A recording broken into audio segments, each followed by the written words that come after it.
What's up, guys?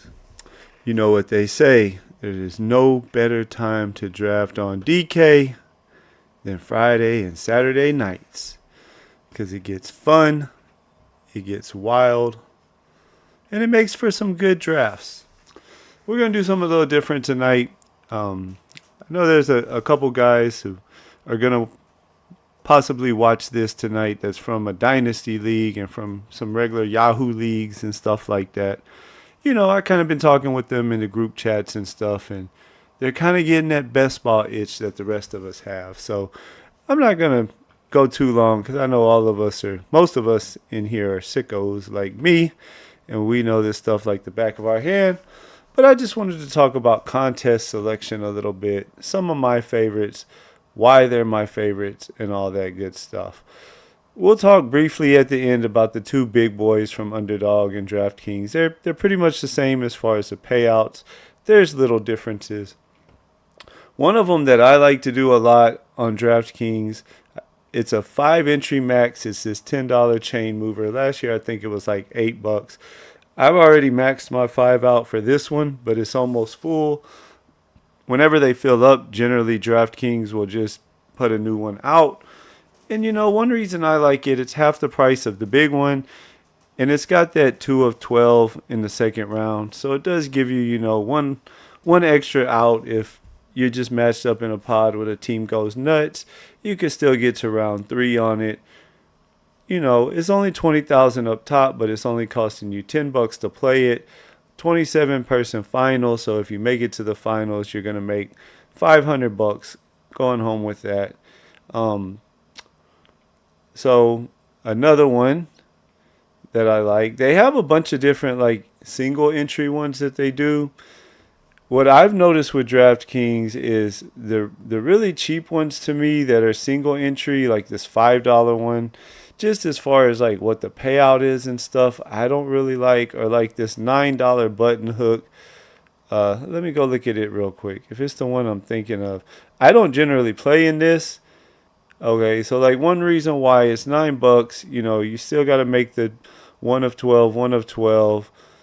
When you get to the final, it is only 45 people, $500, 30K up top.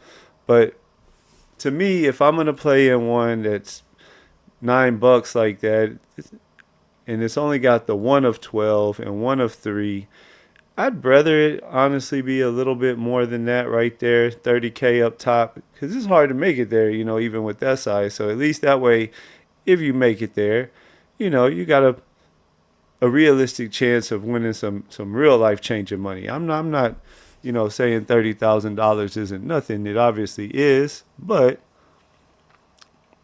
this $15 one here, this is one that I will play. I have not played it yet.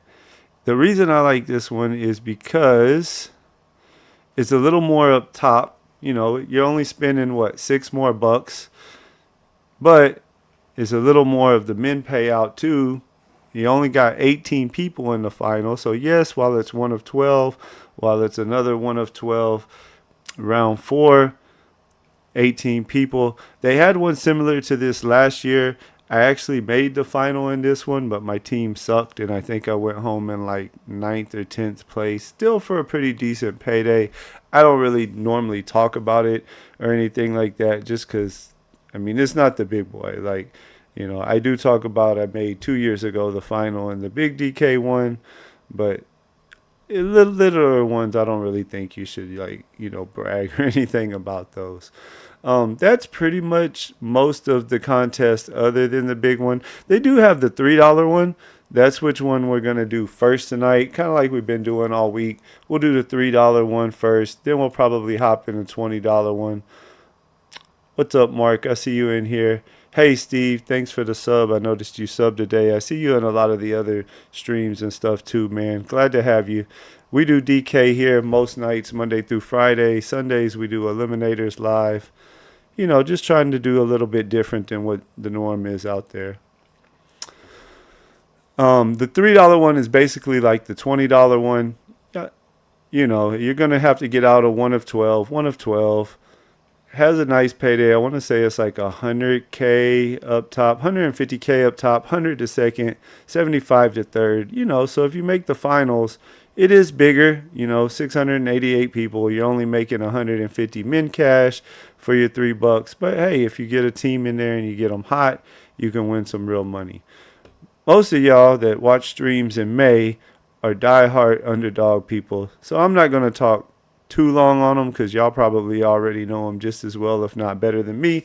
But again, I had some, newer friends coming to watch the stream at some point. Maybe not live, but I told them I'd go over some contest stuff for them. If you happen to play on Underdog, the puppy and the schnauzer. Me, myself, if I'm going to play in one of them, I like the puppy better. The schnauzer is $3 cheaper. Both of them are 100K up top. To me, it's about the min cash when you make the finals. The schnauzer, I want to say, is like only $100 or something like that. Whereas then the nice thing about the puppy, and I believe the schnauzer too, is it's not quite the one of 12s. You got your 2 of 12 in the first round, but then you got the 1 of 10 and 1 of 10. Both of them are 100K up top. I know the finals 300 something people right here. Yeah, it's a big difference, for $2 more. There's a lot more total people in the tournament.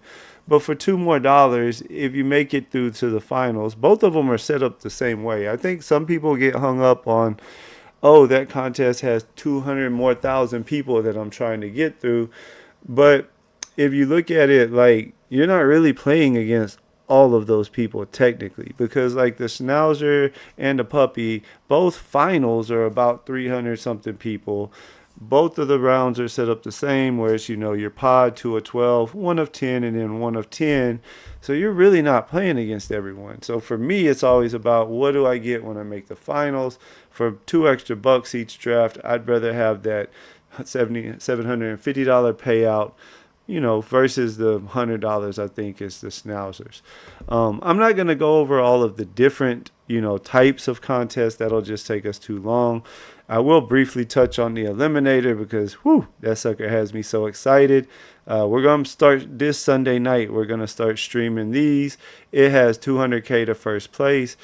It's unlike any best ball tournament we've ever had, right? Even the eliminators the past few years, they were more like, the old guillotine style, survive, cash game, be top 5 of 10, be top 6 of 12 or whatever. But this year, they really did it for us. The first round, first week, half of our pods getting cut, but whatever teams you get out of that first round matched up against a random person head to head. If you make it to week 4, you start min cashing. That's not why we're playing, but I think it's $10 you win your money back every week that you're in it head to head. After that, it's just doubles your money. We did the math on it one night on stream. If you get to like round 12, you're making like, I think it was $2,000 or something like that. Oh yeah, plenty of DK. Yeah, me, I played DFS for years, and that's where I kind of built up my bankroll and everything. And then I got into best ball about 3 years ago and just got hooked, got obsessed with it, started, strategizing, studying it all year, all that good stuff. And 1 DK right now, and it's QB Snipe Crazy, had Amon and JMO, but Golf goes to the guy with no lines. You never know what you're going to get on DK. Sometimes it giveth, and sometimes it definitely taketh away. But anyways, those are those. For anybody who doesn't play, a lot of the big boys, me personally, and I often wonder, so you guys tell me, all of my big, underdog guys out there, I don't know, I guess, one, I started on DraftKings, and I play all my big tournaments on DraftKings just because that's what I'm used to. I've played them the most. I feel like I know the ADP better. I'm comfortable with the scoring. I know how the rooms go for the most part. And I guess it comes down to, I'm kind of backwards in that I was talking about with some of the smaller value contests. I look for what do you get, for that min cash. I do know in Best Ball Mania, we'll look at it real quick. The min cash, is a lot more. Like if you can max it out at 150 entries, and if you min cash, I know that you make your money back, the 3750. Only a 539 person final, whereas the DK final is a little over 1,000 people. I guess the big thing for me is, yes, they're hard to get there, and both of them up top, the payouts are about the same. Both of them, you're taking home $2 million. DraftKings $5 cheaper, but that's not really that big a deal. But I don't know, it's like I'm playing these tournaments, especially the big ones, because yeah, I want to win some life changing money, and for this one, you got to go 1 of 13 in the second round. You got to go 1 of 16 in the semifinal rounds, and then yeah, you get rewarded nicer if you make the finals. You're going against less people for that $2 million, and your min payout is quite a bit bigger as well. So I don't know. I probably now that I'm streaming, I may end up doing a couple of BBMs or something during the day on stream, but probably most of the underdog stuff I do, I'll be honest, I'll probably just stick to those puppies. For my big ticket draft, I just like, the DK one. I like the fact that I only got to beat 12 people in both of the next two rounds to try to get to the finals. While it's not the 3,075, if we make the finals, we're still taking home 1,000. In the grand scheme of things for me, maybe not for everybody, but in the grand scheme of things for me, a couple $1,000, like I would rather have a little bit better chance of getting there. If my team's not good enough to go from $1,000, from 1,000, the bottom, the min cash of 1,000 players up into the real money on DK, the team's probably not going to be good enough to really get up into, some big time money. And Underdog, I feel like if you had a team that, let's say, a top 10 team for the 100K, if it's a top 10 team on DraftKings, maybe not because the scoring's a little different, but in general, you got a decent chance of getting there on either one of them. I feel like if the team really kills it that week. We'll kind of, let's see, there was something else I wanted to talk on with content. Oh, I know what I wanted to talk on. One real quick, and then we're going to hop in one of these $3 ones. So me personally, I guess it depends on how much you're going to play money-wise, like I don't know if I'll quite max the DK one this year because there's also, like I said, I love to fill up those little $10 ones. I'll do that $15 one. One more I'm going to touch on real quick because some of y'all actually might not know about it. This is the first time that I've seen one like this. It's a little bit higher price point than the $20, but it's not quite what their normal, normally they have like a $100 one, and then of course the 555. They always have this 59 one. This $33 one, it just came out the other day, and it's kind of interesting in that the second round, you only got to go 2 of 12. The third round, you only have to go 1 of 8. And then the fourth round, you're actually only 6 people taking home at least 2K, 10K up top. It's not one of those huge payday ones, but like, I don't know, I might end up doing it. It's only it's a 10 max. I thought it was a 5 max, but it's a 10 entry max. If I do them, I won't do a lot of them. I'll probably wait a little more into the summer, or at least closer to camp if I did some. But I don't know. I kind of like, the fact that it's 2 of 12, 1 of 8. If you make the final, you're going on with a couple $1,000 to $10,000. And, you got a real decent chance with it only being 6 people of winning the 7 or 10,000 bucks there. So I don't know. I saw that one today. The 33 is a small field to play against too. Yeah, exactly. 33 is a small field. That's how they're able to have it with the 2 of 12 and the 1 of 8, and then still only having 6 people in the final. Yes, the issue with Underdog is the path to get there is a lot harder. DK's flagship is also nice because with the money back, it's considered cheaper. Yeah. And they do all kind of promos for it and stuff like that too. And, hey, even though, I've done well on DraftKings over the years, I'm still a penny pincher. I still try to, get those tickets when I can for getting in this contest, in that contest, and these DK bucks, and saving up my crowns and all that good stuff. I hate they took it away from us this year. You used to be able to get in best ball contests all summer long and get a lot of the daily missions and crowns, but I guess they got tired of that and they switched it this year. Now the daily missions have to lock that day for the actual daily mission ones. Anyways, if you're gonna play a small number, let's say $100 to $200 or something like that worth of best ball, I would somehow, some way I'd probably break it up is maybe go like, take you one or two shots at the big boy. Because, yeah, why not? Try to catch it on some of those promos. They always run the, do one and get a free one type deal. And then, maybe play some of these $3 ones, or maybe hop over to Underdog. If you're going to do $3 and $5 ones, littler ones like that, I mean, the puppy is a good one, I think, just because of the 1 of 12, 1 of 10, 1 of 10, and then you're getting a $750 payout, at least if you actually make the final, versus the $3 one on DraftKings. It is kind of set up like the $20 one where it's 1 of 12, 2 of 12, 1 of 12, 1 of 12. Yeah, anyways, we're going to go ahead and hop in this one. I didn't load rankings today, but I loaded some last night, so they should still be in there. Waiting on one other person.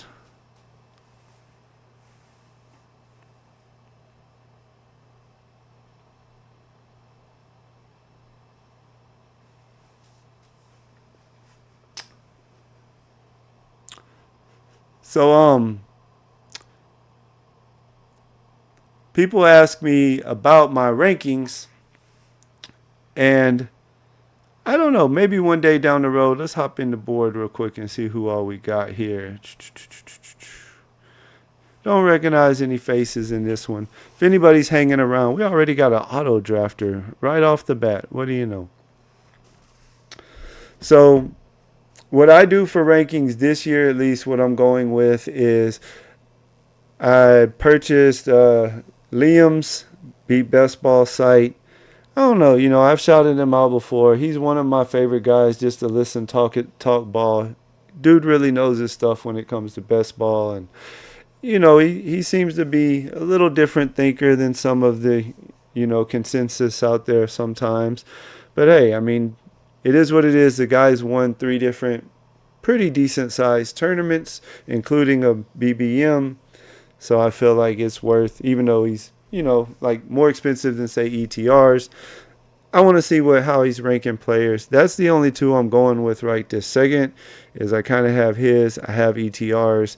I like using ETRs mainly just because it can kind of tell you if you're drafting all summer. Sometimes you can kind of have an idea where guys will go. To be honest, what I've noticed is ETRs rankings are so cheap that lots and lots of people use them because of the price point and because of how well known that they are.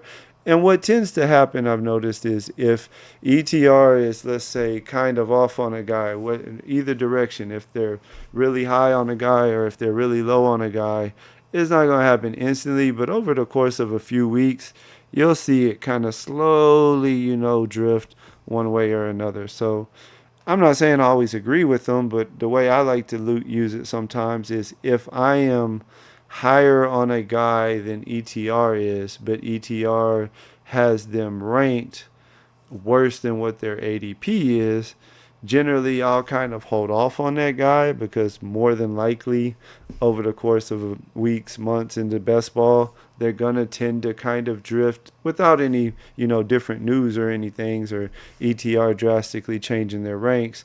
They do tend to kind of move towards ETR's ranks most of the time. So I like to kind of use that as just a gauge of where one way, right? We try to use as many resources as we can. I like to use their rankings as a way of kind of gauging to myself where I think the market is going. We are in the 8-hole today, and we have a pick coming up for our first one, and I'm kind of glad they took Genty because I'm not super in on Genty. I've taken him a few times. I do like me some Malik Neighbors though, so I don't mind if I do that.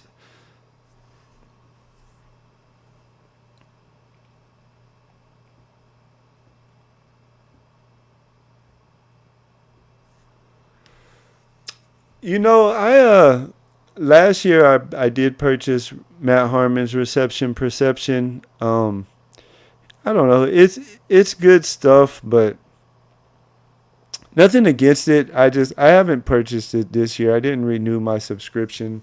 Uh, I don't know. I just found myself. I found last year was the first year I looked at his stuff, and I found that like I looked at it maybe a few weeks whenever I first got it or whatever, but then I kind of found as the summer went on, I just kind of had my opinions on guys already made up in my head. And nowadays there's so much free stuff out there.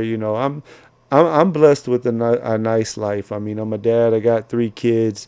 I don't have a job that I actually go to per se. I do a lot in the stock market, so I have the beauty of just kind of working at home, doing my own thing. If I don't want it to be a busy day as far as trading or something, I don't have to have it be. I'm not a day trader or anything like that, so it's not super time consuming anyways.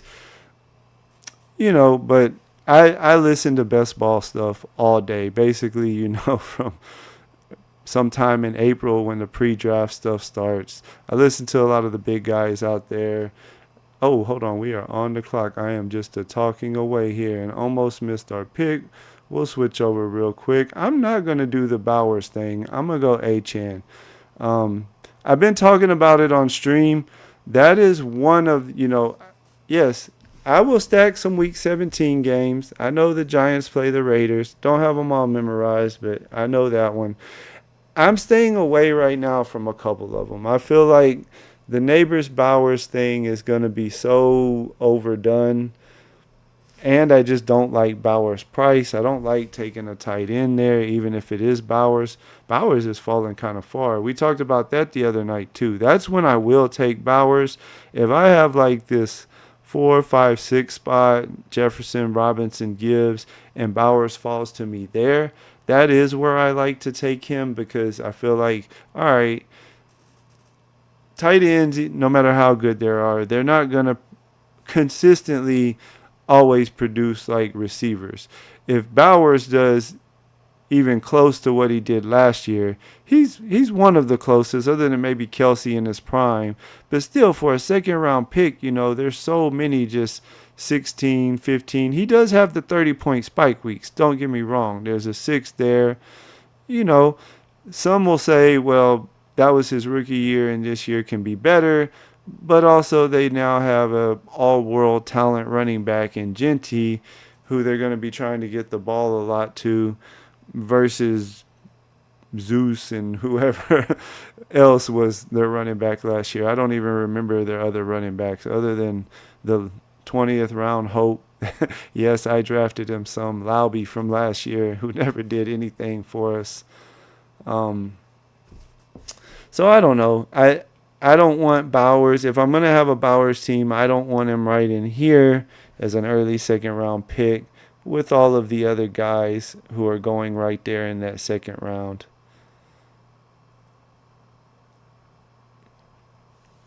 We'll see what comes back over here to us. I've been doing the same thing with McBride. Is I'll draft McBride when he comes more over here into, the mid part of the third, to at least I'm getting him with a different combination than all of those teams in the 1, 2, and 3 hole who have taken him.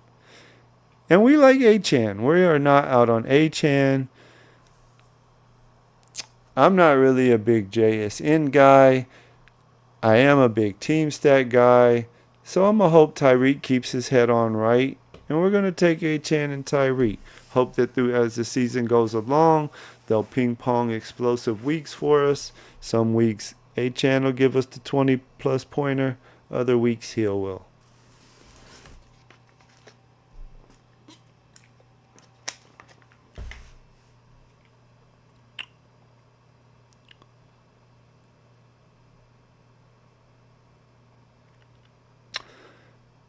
Thoughts on second year wide receiver? I could see Brian Thomas ending up wide receiver 3 this year.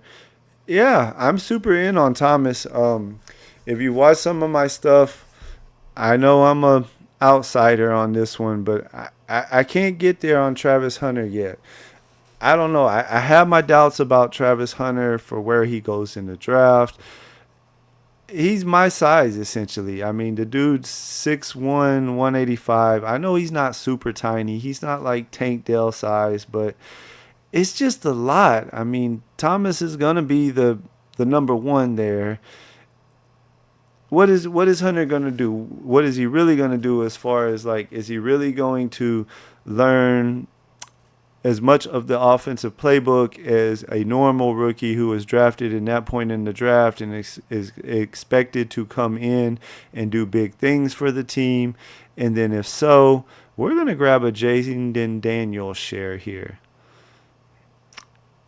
We'll talk about my take on elite quarterbacks in a minute too on DraftKings.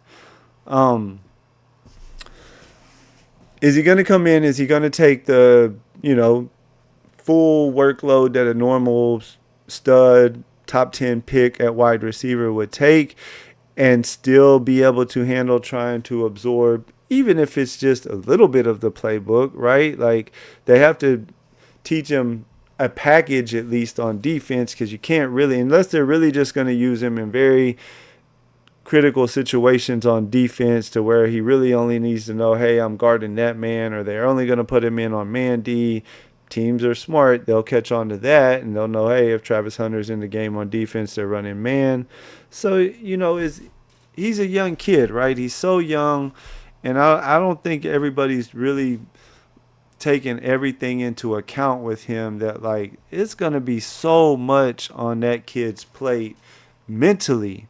Adjusting to being a pro style practices. That's your job. You're there every day. You're not just the budding superstar of the team anymore like you were in Colorado and you get any and every little thing you want. Now, I do like Hunter when he falls, a little bit in the draft like the guy that just took him there. I think that's a pretty good spot for him. See what we want to do here at 56. Another guy, I was just chatting with some people. Whose stream was that? It might have been Huhaim's stream today that we were chatting in. I'm in on Flowers. I think I pointed out that he only had 4 touchdowns last year, but he had pretty decent, receptions and yardage. He had over 1,000 yardage, dealt with a little bit of injuries. That offense is so freaking explosive that if he just, falls into the end zone a couple more times, he could have a really big year there. But anyways, getting back to Travis Hunter, I just feel like, I don't know. I just worry about him where he normally goes. Normally he goes at least over here on DraftKings. I don't know the Underdog ADPs off the top of my head. I know DraftKings a lot more. He generally goes, you'll see him go late 4th here. Now, when he flips around and he starts coming into the 5th, I want to see him honestly go even later in the 5th. I would rather personally take Metcalf over Hunter. Assuming Aaron Rodgers really is going to be there, he'll target him all day nonstop. I almost say I'd rather take Flowers because he's going to be Lamar's, number one. That offense is explosive. They're going to score a lot of points. I don't know, but I don't agree with everybody's prices, though. I don't like Devontae Smith's price much either.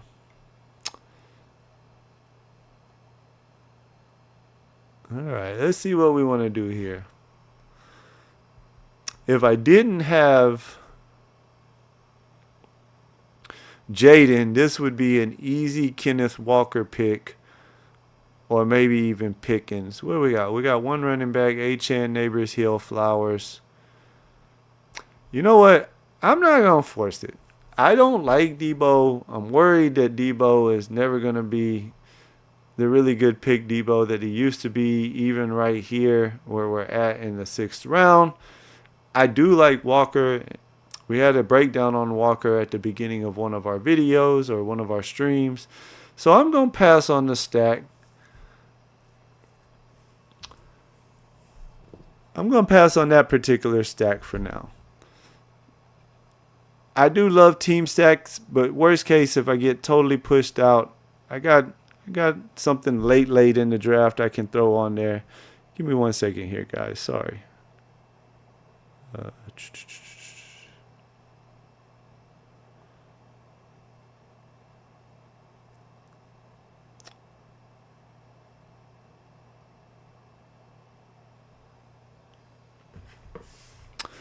I'm not afraid to run Daniels by himself though, and I don't want to take a player. I feel like Kenneth Walker as my RB2 is a way better pick. And I doubt he would come all the way back, but a lot of people aren't really super in on Debo, and I have Daniels, so there's always a chance that he would come way back to me in the 7th round.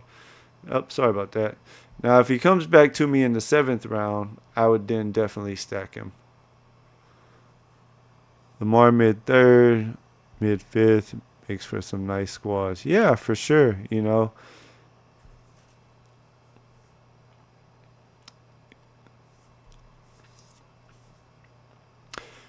Yeah, I started to touch on it when I took Daniels. I haven't been drafting a whole lot of the Josh Allen's, Lamar's. I don't think I've drafted any Burrows yet. Very few Daniels because I don't really like where they're at their ADP. I feel like their prices as we go on DraftKings are going to come down. Oh, there goes Debo. I didn't think he'd make it all the way back to me. Again, it's not really that big a deal because we really don't want him anyways. Dallas, Philly. I don't really know what we want to do here. What do the people on the other side of me have? All three of them need a tight end. We already have 3 receivers. We can make it up a little bit. I don't love Myers. Don't like Kupp. I'm going to go ahead and take my boy Hawkinson. I've been drafting Hawkinson and Kittle a whole lot this year. The reason being because I am out on Bowers and McBride at their prices, at least where they normally go. Bowers early second. McBride's normally around that 2-3 turn.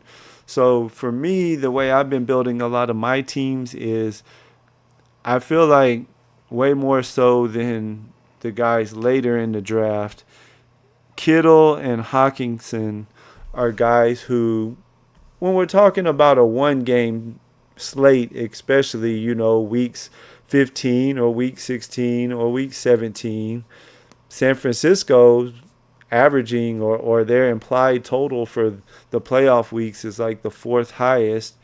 Minnesota has a decent one. All of them have nice games for the most part.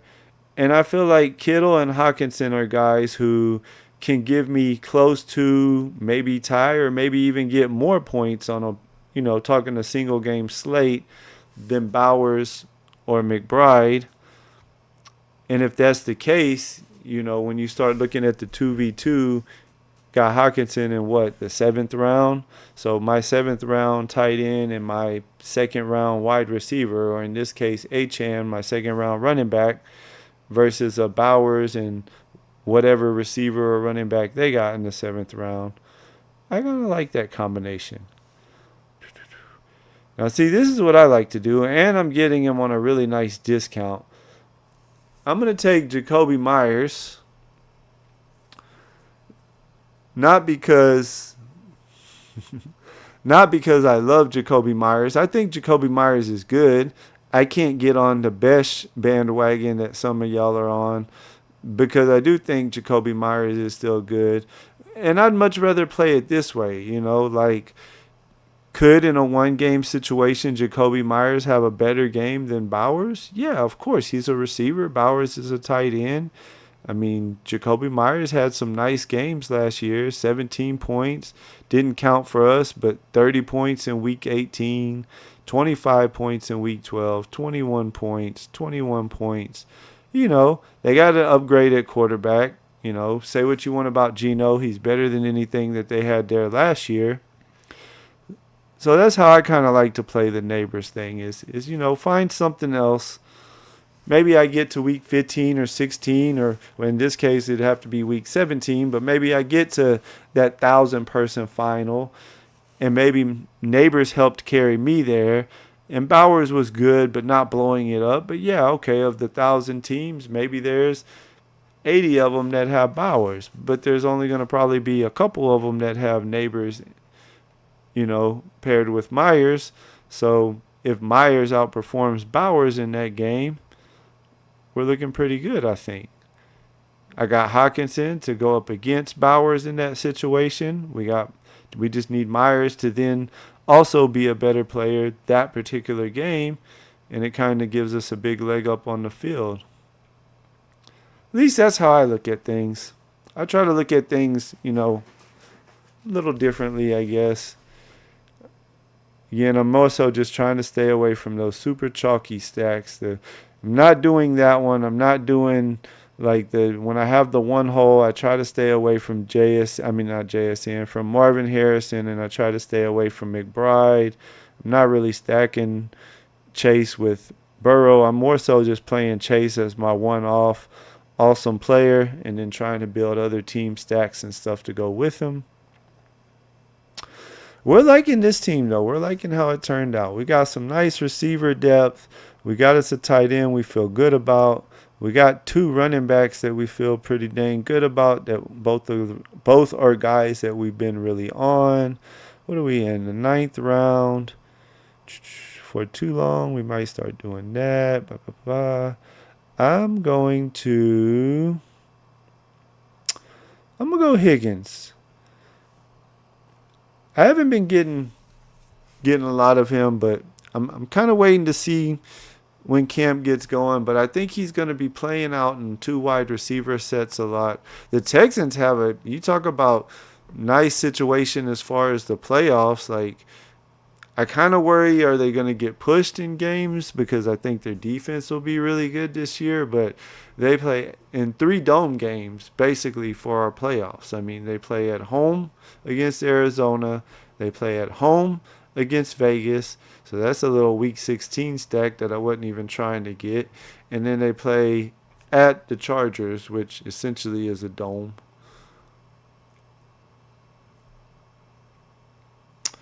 Move down the board for you guys some.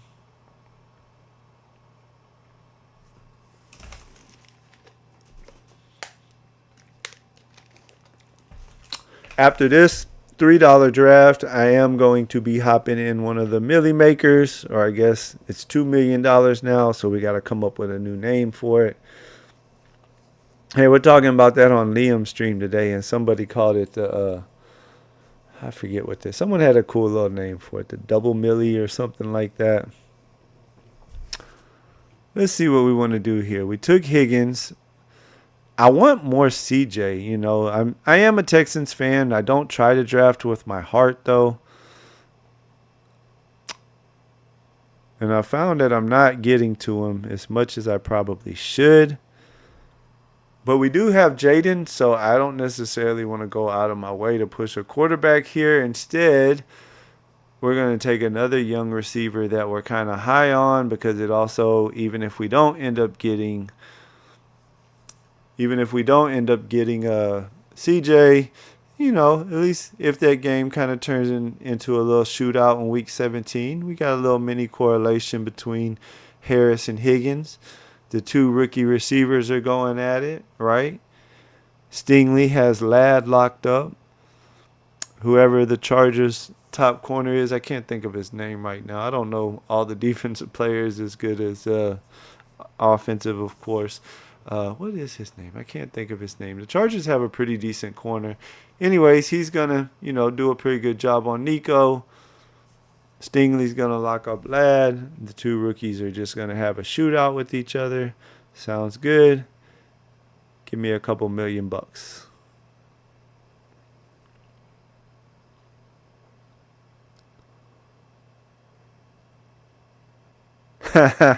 You must have saw my little 1QB team video the other day. Yeah, I don't know. I didn't really want that one to start out that way. What's up, Greek? Good to see you in here tonight. I know you hop in some of them with me. I'm gonna do a Millie one after this if you want to get in it. It's just a little series I'm doing for fun. I don't know how often I'm gonna do them. Maybe like once every week or two. I want to do mine different though. Some of the other guys will plan it out. They'll kind of, okay, I'm gonna try to do this and this and this. I want to see what I pick with my first guy or two. That one, if you watched it, it actually started out. I drafted 4 straight running backs, and then the plan, I really loved those 4 running backs or liked them a lot. I set it up to where they all had different bye weeks, and I was going to just make it a hyper fragile build, not take another running back at all. But then I am a QB pusher. Y'all know that. And sometimes when you push QBs, you get sniped on QBs. And I kept getting sniped pick after pick after pick, even to the point in my late rounds I got sniped on Milrow. It was bad. So, yeah, we had to go with Fields as our only quarterback. And look at that. We got CJ to come back to us. One reason I thought there might be a chance is because I knew just from his ADP and where he always goes, I knew Nico was on this side of the board. That is one reason why down here I took Harris. CJ was on the board if y'all remember right, but we went Harris. We had Jaden, so we wasn't too worried about it. Like if somebody here wanted to take CJ at the time unstacked, I had his number 2. I know that what's his name? His name's Kirk. I know that Kirk goes after Higgins, and so I thought there was maybe a chance I could get CJ to come back around like that. This is the type of team with Daniels and CJ. We'll probably be more than likely to just leave it at these two. They got different bye weeks. We're going to try, since we don't have Jaden stacked, we're going to hope that Jaden kind of does his magic with his legs. Because he doesn't really have a lot of good stacking options left in the draft. Hurts' magic probably has to run out at some point. We were going to get Kirk right there, but somebody else took him. No big deal. We're okay having CJ with just one of them. Maybe we'll try to throw Schultz on there if we can get a good discount on him later. And let's start seeing what we want to do. Burden's really starting to fall a lot in drafts because of the soft tissue stuff. We could go Burden, or we could take a little bit of discount on Tootin. I really like my 2 starting running backs, though. I'm going to just wait and hit up some of these running backs. I'm going to go Burden. Hope that the soft tissue injury isn't that big a deal. In the 130s, if he's back, midway through camp and ready to go for the start of the season, I think it's great value on him. Ben Johnson's an excellent play designer. He drafted him in pretty high for a reason. Good things hopefully should come. Flip back over to the board for you guys real quick.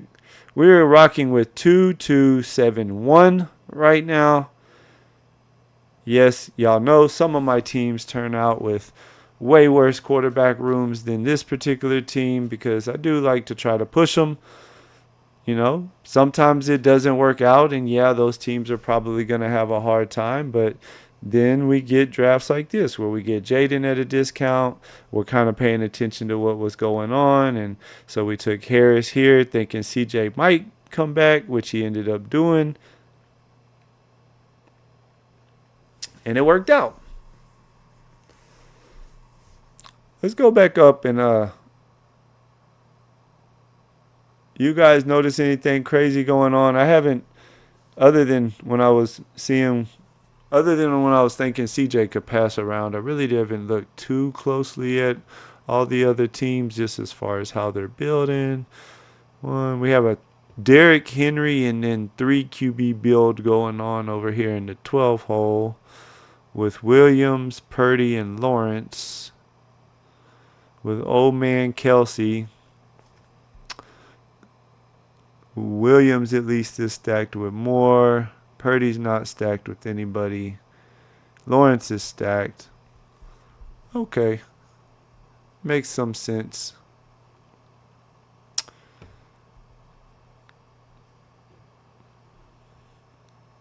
If he doesn't go here, part of why I passed on Tootin and took Burden, other than just I like Burden better.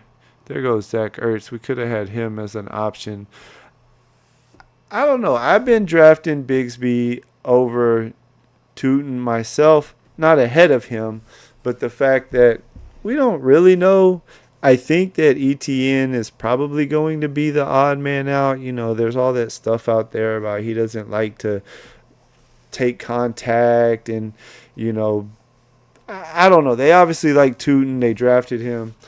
Bigsby wasn't that good as a rookie, but last year he actually was, you know, pretty good. I mean, if we go and look at him, you know, he had some nice games. 100 yards, 2 touchdowns, 28 points, 26 points. So even if they like Tootin a lot, I personally don't see a situation where Bigsby's still not involved. If both of them are healthy, it could just be a timeshare thing. And I feel like in that situation, Bigsby is probably going to be the goal line back at least.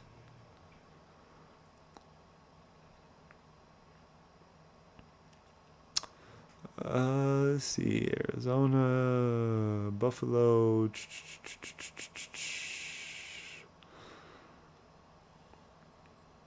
I've been drafting a little more Benson over Davis.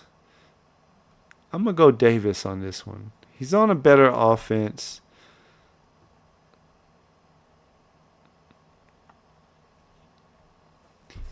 There's tiny rumblings, nothing big yet, but there's tiny rumblings about Cook maybe not showing up because he wants a new contract. Could he hold out? I mean, in Buffalo not really want to pay him? Crazier things have happened, right? Hey, what's up, Chad? How's it going, my man? If you guys are up early in the morning, Chad Candle streams a lot of Underdog stuff, puppies. First thing in the morning, he starts our day off. I hopped in a puppy with him and Hugh Hames and a couple other guys the other day. Pretty early, Central Time for me. I think he starts around 7:30 or something like that, 8. It's normally on right when I'm getting home from taking all my kids to school. But he has a nice stream too if y'all want to start your day off with it. All right, we'll see what we got going on here. Let's look over it. We like the way it's going so far. You know, we started Neighbors A-Chan. I didn't want to do the Bowers thing. Then we grabbed Hill because we love team stacks. Took Jaden at a discount. Took Flowers at a little discount. We went Walker over Debo just because we thought it was a better pick. If I have to, I'll run Jaden unstacked. Took Hawkinson. Y'all know my stance on that. Took Jacoby Myers for the Giants stack. We'll finish calling the rest out in a minute. I want to go over here and get ready to make my pick. Let's look. We got one tight end. We might try to throw Schultz on there. I'm not a huge Schultz guy, and I only take him if I have CJ. We obviously got the nice little push around on CJ in this draft, so we may just take him. See, what are we looking at? Receivers, we have Neighbors, Hill, Flowers, Jacoby, Higgins, and Harris for the little mini stack in that game. Also, we can maybe go one more and then kind of be done. 170s. I'll wait till the next one for that guy there. Don't really like any of that. I'm just going to go ahead and take him. It's a little bit of a reach. But I like Pat Bryant, and he's starting to move more and more up the board. Because when it flips around to me, I may take Schultz. I could probably get Schultz to come back. I don't know. We'll see how it goes. We're up to 8 receivers. I like those 8 receivers. We're probably done at receiver. I try to be done at receiver by anywhere between round 15, or if I took a lot of detours, maybe round 17. Unless it's a really weird team. Sometimes I get some crazy builds going on, and I have to get, especially here on DK where we get the extra picks, I'll have to get 10 receivers or something because I waited longer to start because the board was leaving me values that I just didn't want to. Was a fun draft. Appreciate you stopping by and the kind words. Yeah, anytime, man. I enjoy your streams. I'm generally getting home from dropping everybody off and eating breakfast and letting my doggies out and all that good stuff. And I put my headphones on and start doing the things I need to do and listen to your streams. And I'll probably try to hop in some more of those puppies with you. I prefer to play my big tournaments over here on DraftKings. I just prefer their big one over BBM. We talked about it at the beginning of this stream, why or whatever. But I do like playing in those puppies. All right, we can maybe get Schultz to come back to us. So I'm going to go ahead and take my other guy that I think is one of the better clicks on the board, just because we know he has the backup role locked down on offense that's really good and loves to run the ball a lot. And hey, injuries happen, not for our team, of course, but injuries happen for other teams. And if Will Shipley gets thrust into the Eagles starting running back role, he is going to be an amazing 16th round pick to have if that's the case. Part of why we went ahead and waited on Schultz is just because we think Shipley is a way, way better pick. And with Hawkinson, with me not needing to do my Milrow thing, a couple of these really late rounds is where we'll probably try to tack on a couple more tight ends. I feel like there's actually some decent picks in the 19th and 20th round.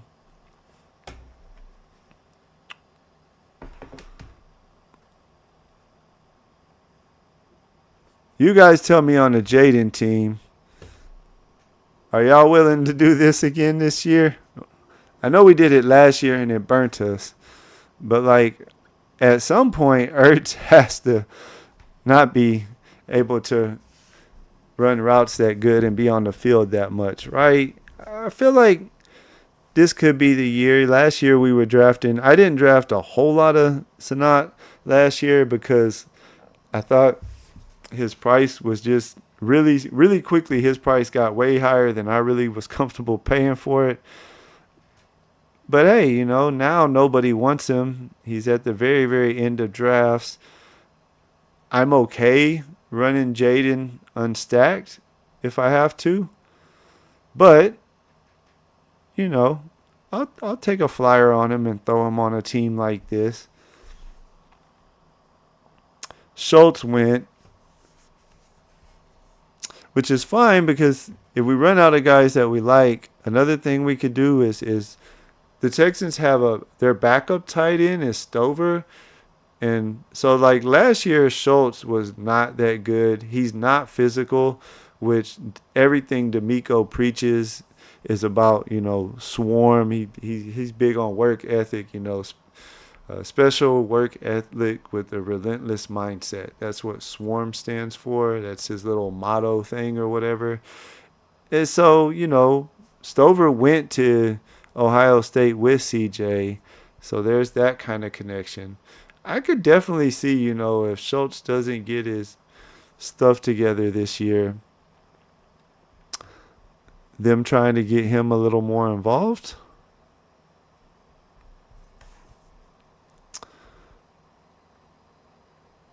Let's see, what do we want to do? I take Aurora a decent amount whenever I'm taking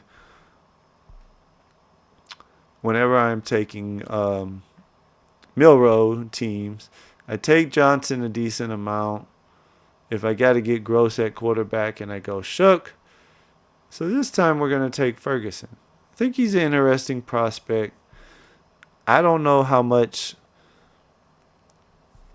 O'Higbee has left in the tank. We're going with a 2-5-8-2. I'm done at receiver. I don't know if I want 4 tight ends because I like Hawkinson. So we might though. We might get one more running back, stay at 6. I don't think I'm gonna take 3 quarterbacks, but you never know. If Milroe's there in the 20th round, I may be tempted to even just throw him on this team. Y'all know how I feel about Milroe. I just think the upside he could give us in the fantasy best ball playoffs when he's starting at quarterback in place of Darnold, because I am not a Darnold guy. What's up, Bindles? Bindles is out there too. He does a lot of stuff. He does some good Dynasty shows. If you guys are into Dynasty, I recommend following his channel too. He has some nice guests on for best ball stuff too.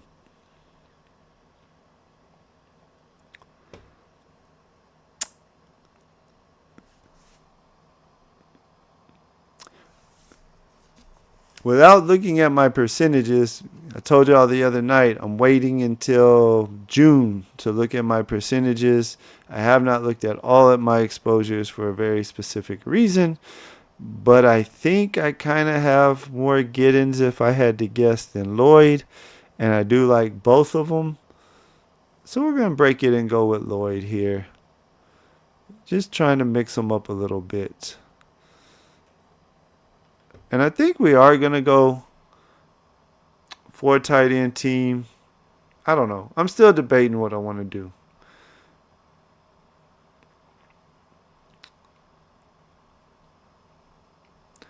See how this board finishes off. If any of you guys want to hop in the $20, $2 million draft and try to go get that $2 million with me, I'm going to fire one of those up as soon as this one's over pretty much.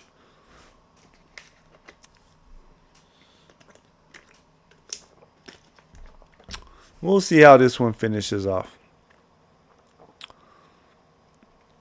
What we at? 2682. It's kind of nice. I feel like I have a little luxury. I like Hawkinson. You know, he's 2 years removed from his injury. That's why I'm okay just having kind of more dart throw, second and third tight ends.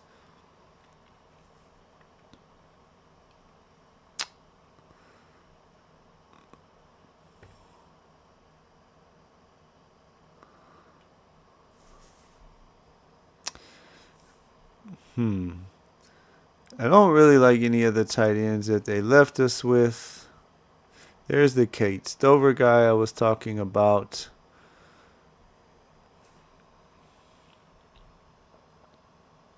Three, 2, 3. They all have 3.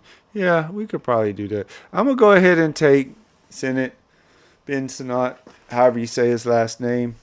You know, at least we got Jaden with somebody. Ertz could get hurt. Age could finally just catch up with Hurts. At least we threw somebody on there with Jaden. I don't really like any of the other tight ends, so if he stays, it's the 20th round. I'm probably going to throw my boy Milroe on this team. I just feel like, I don't know why. On Underdog, I get it. When I do my puppies, I probably will have nowhere near the percentage of Milroe on Underdog as I do on DraftKings. I've finished a few eliminators that I had going slow, and I'm in about 12 or 13 more slow draft eliminators. Speaking of eliminators real quick, I know there's a whole lot more people in right now than was at the beginning of the stream. Sunday nights, we're going to be drafting live eliminators. If you guys want to come draft with me, if you guys just want to hang out and talk eliminator strategy, Monday through Friday, I'm going to kind of stick to my DK stuff. Sunday nights, call it my Sunday fun day. We're going to do nothing but eliminator drafts pretty much the rest of the summer. So y'all come and stop by for that. Be about the same time. We always go live, 9:45. But anyways, you know, Darnold does not have Jefferson anymore. Darnold is not playing in a dome anymore. Darnold does not have as good of play caller probably as he had in Kevin O'Connell. And I'm just not a big Sam Darnold fan. I don't think Seattle will be that good overall.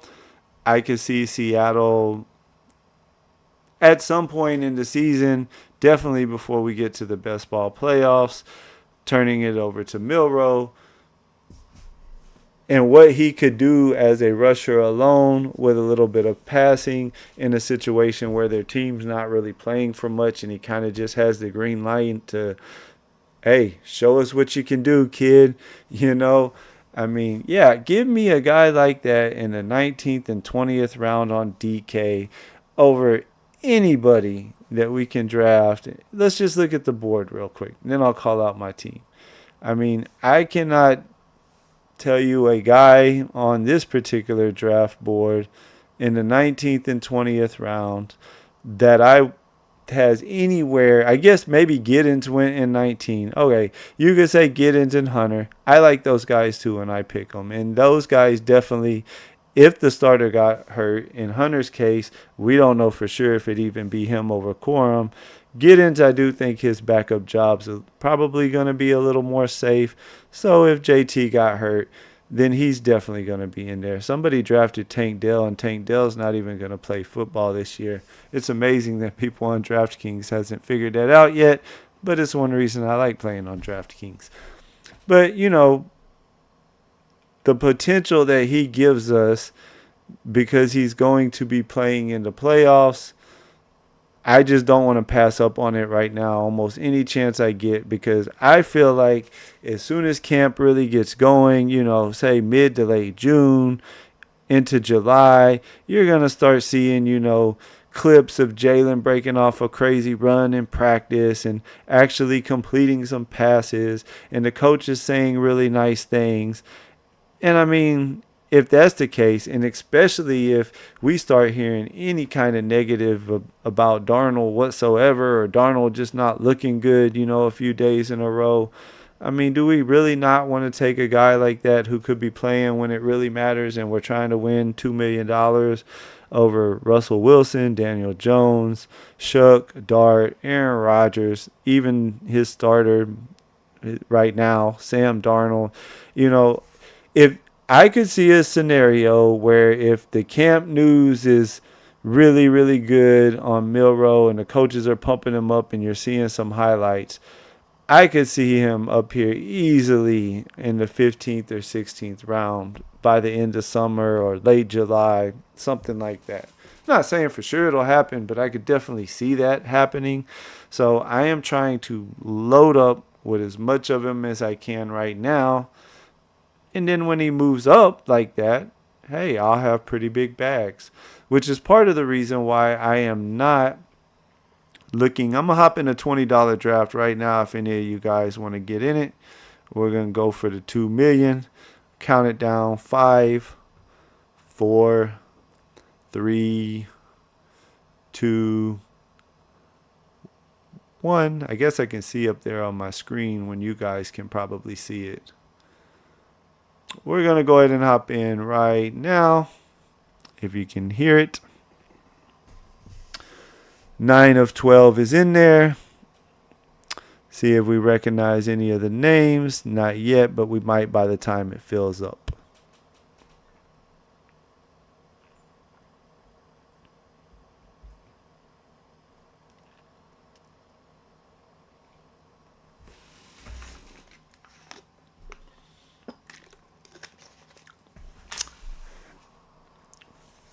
I forgot to call that last team out to you guys, but if you were in here, you saw it.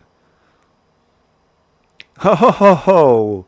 Mark Cox got in here with us, friend of the stream. And look at that, buddy. You got the 101 just getting back from vacation. Congrats on that, my man. Let's see what you do with Chase.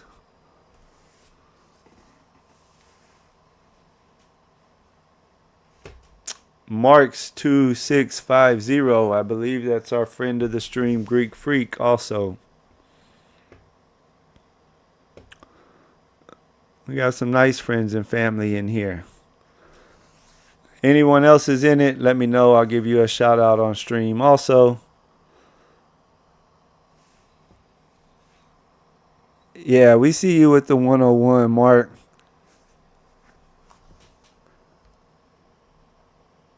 Do your thing, my man. Do your thing.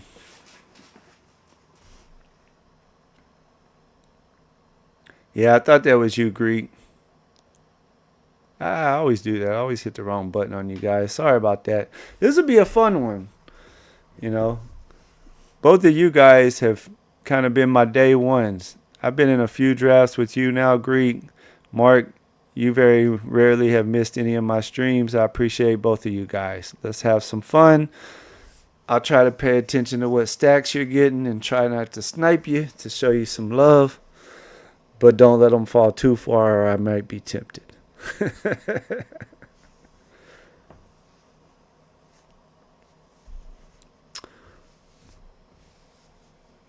Think that's all. So we got me in the 4 hole. We got Mark in the 1 hole. We got Greek over in the 12 hole. And I did it again. Sorry about that, guys. I'm going to get better. Tomorrow night we will not be here. Saturdays is the one night I'm going to kind of chill off stream. I am a happily married man, and that's the one night I told my wife we can go out or do whatever, and I will make sure I'm free and available the whole evening. Mark gets him, I believe, his first chase share, at least that I know of this summer.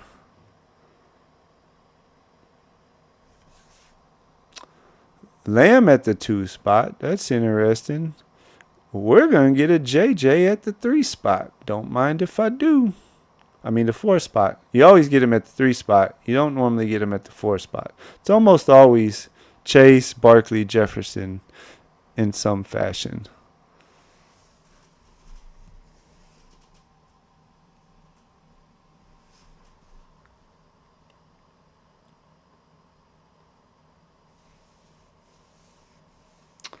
Yeah, I mean, you pretty much got to take Chase at the 1. You know, it's one of those things where is he just hands down a way better pick than a Barkley or Jefferson? No, one of those could even end up being the better fantasy player when it's all said and done.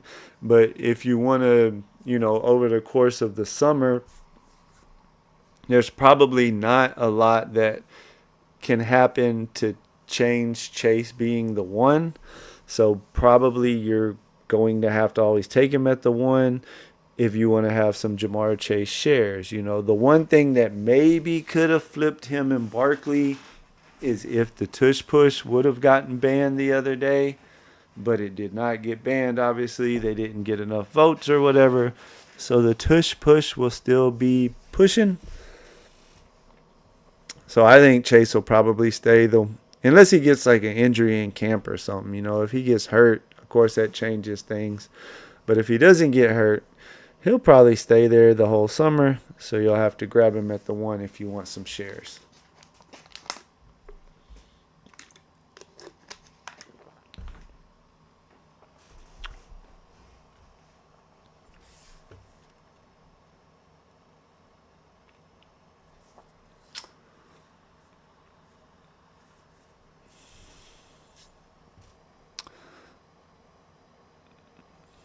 It's a nice start. McCaffrey, Thomas, I like that. I like that, Greek.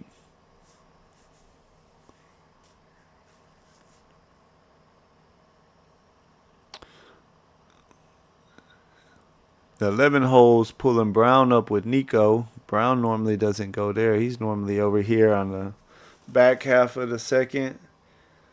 Henry's starting to go in the first sometimes. You guys been seeing that? I don't know. He hurt us last year, but I just still don't think Derrick Henry is a good pick on DraftKings. He doesn't catch any passes. If he has a monster year again, sure, he's going to end up being a good pick. But it's not a guy that I want to take a chance on at the end of the first round, early second. If he hurts me again, he hurts me. I'll have enough other guys that we should be all right. I do take some Derrick Henry in the eliminator, though. There's a whole different world over there. Greek, do you do any of those eliminators? I think I asked you before, but I don't remember what you said.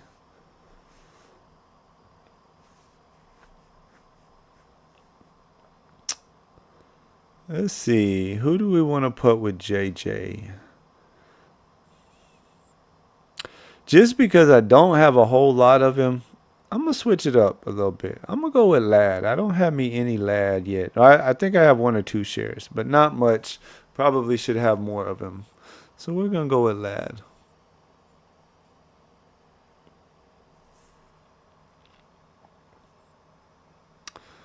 That's kind of unique too because Jefferson, is almost always at the 3. Lad generally will go more, kind of mid second. He was a little bit past ADP. I think 1 or 2 picks past ADP where I took him. There's probably not a ton of teams where Jefferson Lad starts. Anyways, in that eliminator though, running backs fly off the boards. If y'all interested, come hang out Sunday night. And we're gonna be drafting some of those, and you'll see. It's like if you don't have 2 or 3 running backs that you really like and feel good about getting early season production from by say rounds 6 or 7, it starts getting real ugly real quick. Y'all know I'm not in on McBride. We're going to go receiver heavy here. I like some Garrett Wilson. I think he's going to have all the targets that he can handle from Fields this year. I like Fields. It sets us up with potential stack for him. We can have Herbert in the works with Ladd. We can have McCarthy in the works with JJ. Wilson in the works. Mark did the Chase, Higgins, but then paired it with Lamar. That's interesting. I like that. I do kind of like that. Let Higgins and Chase kind of have their ping pong blow up weeks. When it counts, hopefully Lamar outscores Burrow with his rushing. Will probably have a good chance of happening. So I like that.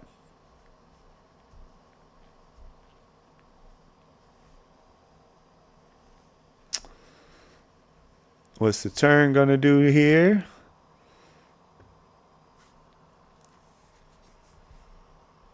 Daniels goes in the 3rd to the neighbor's Henry Daniels drafter.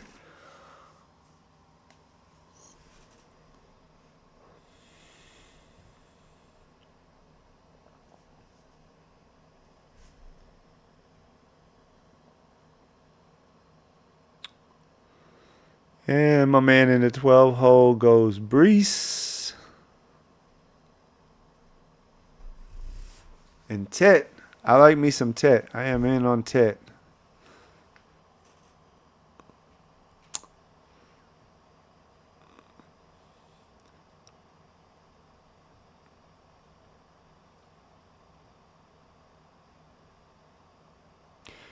No, I agree with you, Mark. I definitely agree with you. And I mean, that's why Jackson goes way higher than Burrow.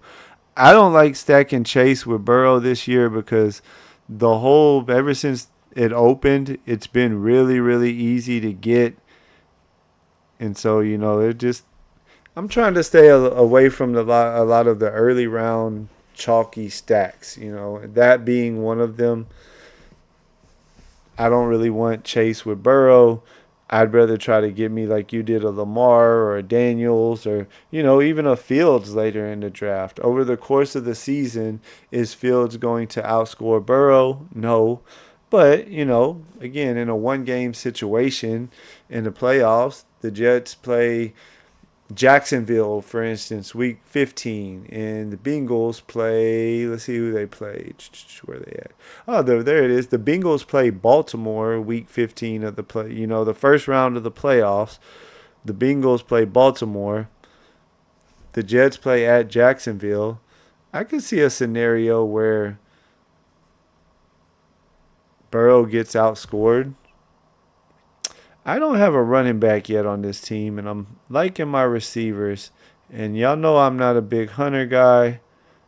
I'm going to take Omari and Hampton. I like Omari and Hampton. It kind of sticks to with our Chargers thing. Y'all know I'm a fan of the team stacks.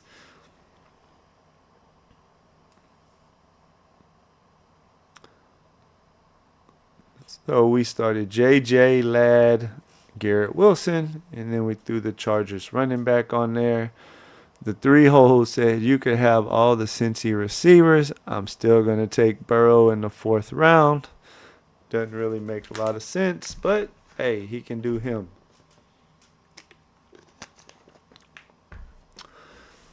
Mark's been listening to me talk about Kittle every night, so he, of course, grabs him. Great pick.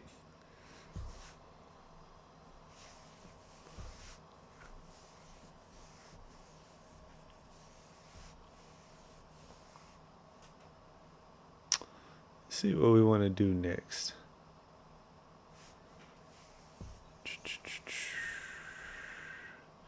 Oh, yeah, 52. I don't really want to go tuba there. Don't think I want to do that.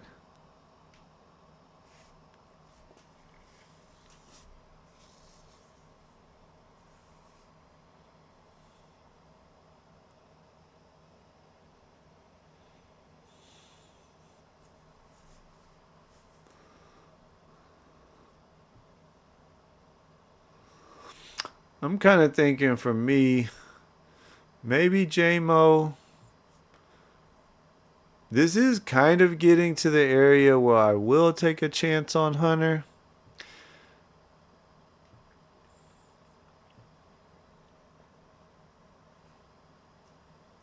I don't know what we want to do. Who's Detroit, Minnesota? I don't have any of them. Whatever. We're going to get us a Travis Hunter share. You know, that's how I kind of treat guys that I'm not that high on. You know, his ADP is 43. I don't see his ADP falling on it unless we get bad news or something or an injury. I don't see his ADP falling too far past this middle of the 5th area. Right now, it's kind of mid, more like right in here, early-ish, mid 4th. So, you know, guys that could Travis Hunter have a type of season that hurts me if I only have like 2% of him? Sure, of course he could. He's a really good football player. He's explosive. Their defense isn't good. They're going to be playing from behind. Brian Thomas is going to take, you know, the defense's main attention. So guys like Hunter that I'm not super high on, when they fall almost 10 picks past ADP, if I'm going to take him, that is definitely the times that I'll try to take him. Maybe by the time the summer is over, he ends up right there. If so, I just still not that bad that I took him there. And at least I won't end up with 2% of him if he has a really great season. And he won't hurt me too bad if I have at least maybe 5-6%, something like that of him. I'd rather just be a little under the field on guys in the first 4 or 5 rounds that I'm not high on versus being super, super out on them if they're dudes that could potentially hurt us. Now, the later that we get in the draft, you know, we start talking about 11th, 12th, 13th round picks, guys like that even probably a good season for them isn't going to hurt you if you're super low on them. Those type of guys that I'm out on, I am not afraid to just not draft.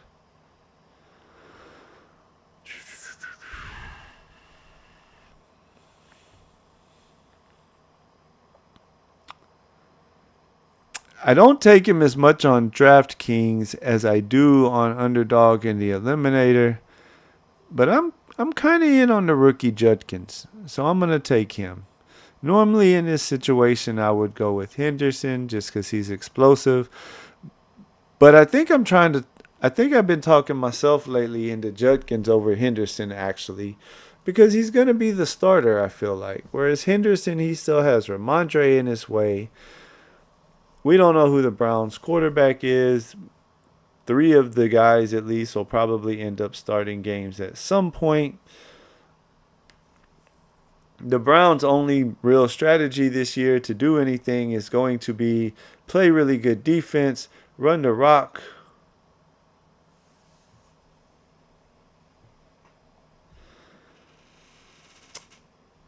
One and in our ADP Dynasty League. Are you drafting Hunter for the defensive upside? Or are you sticking cornerstone like Genty? What about the 101 in R? Am I in a league with you? I'm not sure I know who you are. I'm only in one Dynasty League that I can think of. Are you from Mike's League by chance?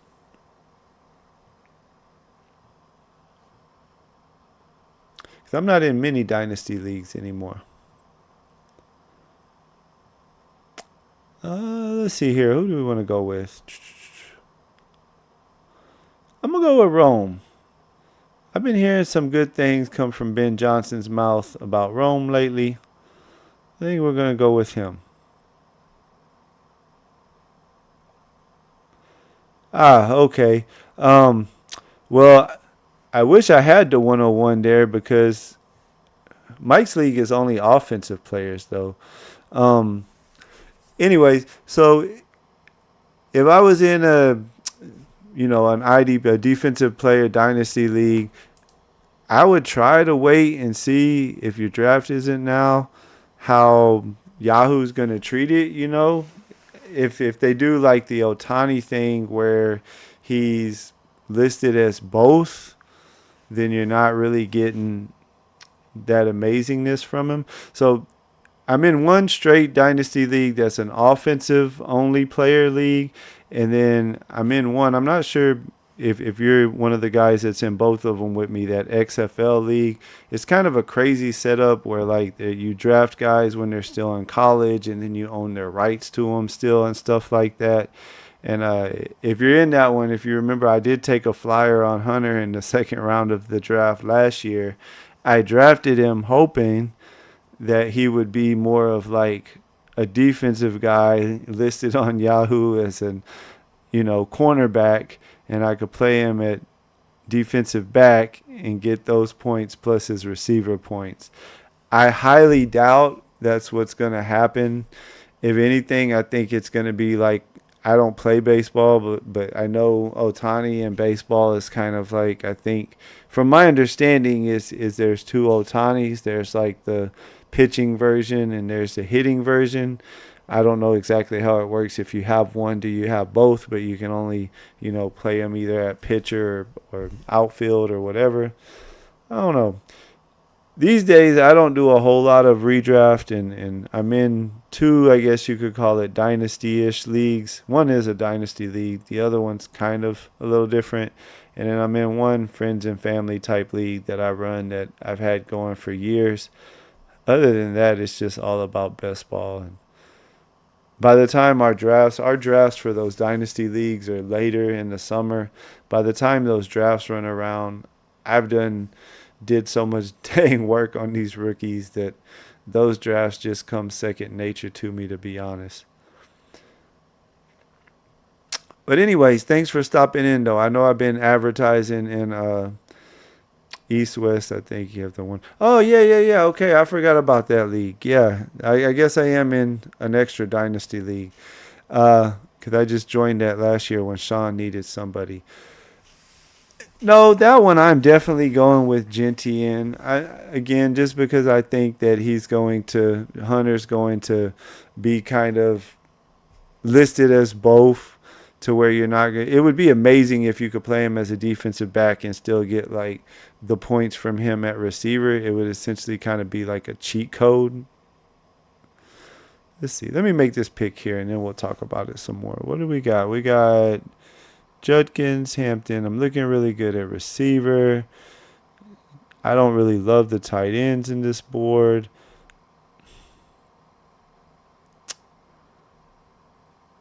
Fields is coming up, but we don't have to do it quite yet. Quick fingers. Oh, I missed it. Oh, well.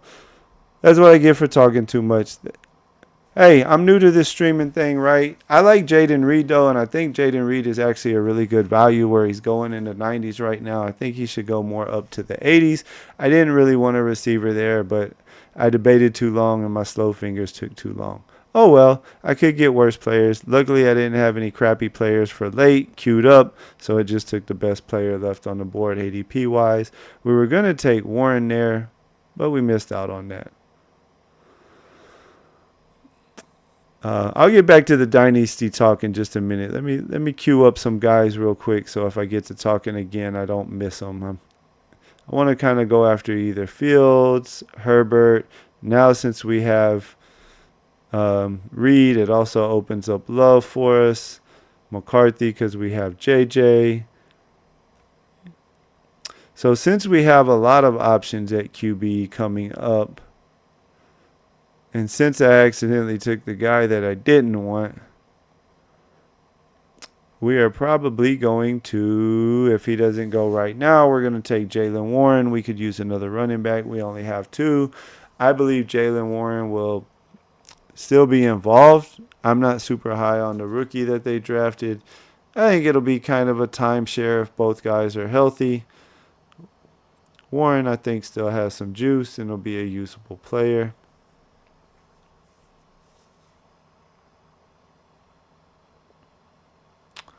Yeah, we'll do that. But yeah, I totally forgot about that East-West League that I joined last year. Um, I'm taking Genty. I feel like if you have the 101 in any type of dynasty league, you got to take Genty. I mean, if the guy's anything close to what most people are thinking, he is definitely worth the 101 unless somebody offers you just some kind of amazing blows you away trade. Then if you have a team that's in real desperate need of a lot of players versus one players, thinking back off the top of my head, I know I took that team over and I totally blew it up. I took Neighbors last year. That's really my only main piece I think I have that's worth a darn. So, yeah, like in that league, if somebody wanted to really blow me away with a few first round picks, couple first round picks, and a really good player, then I may trade Genty just because I could use the depth versus the one super young rookie stud running back. But for the most part, I think you have to go with him.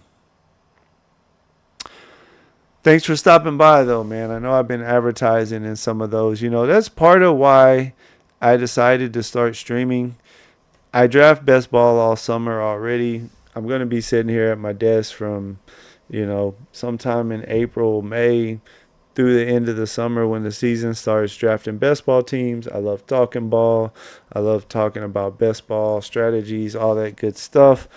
The few home leagues that I'm in, or season long leagues that I'm in, they're older guys like myself. Most of the people that are in them, they don't really even heat up, or things don't start happening until August really in those leagues. So that said, since I'm going to be here anyways drafting teams all summer, I still feel like there is so much room for growth for best ball. Like I'm interested to see, say, 5 years from now, how big some of these, the major tournaments can get. Like I remember when they were $1 million 3 years ago, people were like, they're about as big as they can get, but yet here we are 3 years later and they're $2 million up top and $1 million to second place. There's so many people, you're talking about over a million, I don't know about millions, but hundreds and hundreds of thousands of people who are super into fantasy football and dynasty leagues and all that stuff, who don't even really know what best ball is, or if they do know what best ball is, they don't play it and they don't understand it, or they don't really, just haven't gotten into it yet.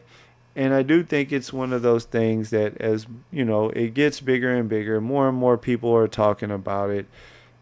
I mean, what else can you spend $20 like I did for this draft and say, hey, if things broke just right for me, I could win $1 million. I'm going to take Herbert with Ladd. We don't have a lot of Ladd teams, therefore we don't have a lot of Herbert teams. Harris is already off the board, though. But we don't have to have him double stacked.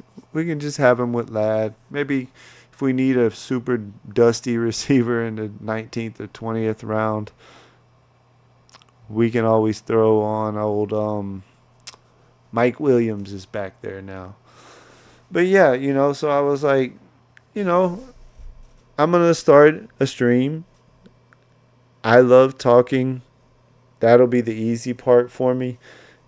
Getting you, it took me, this is about my third week or so of doing it. Speaking of which, hit that like button, hit that sub. I think we're about 9 people away from my goal. When I started around the first week of May or so, I said I want to try to get to 50 by the end of May.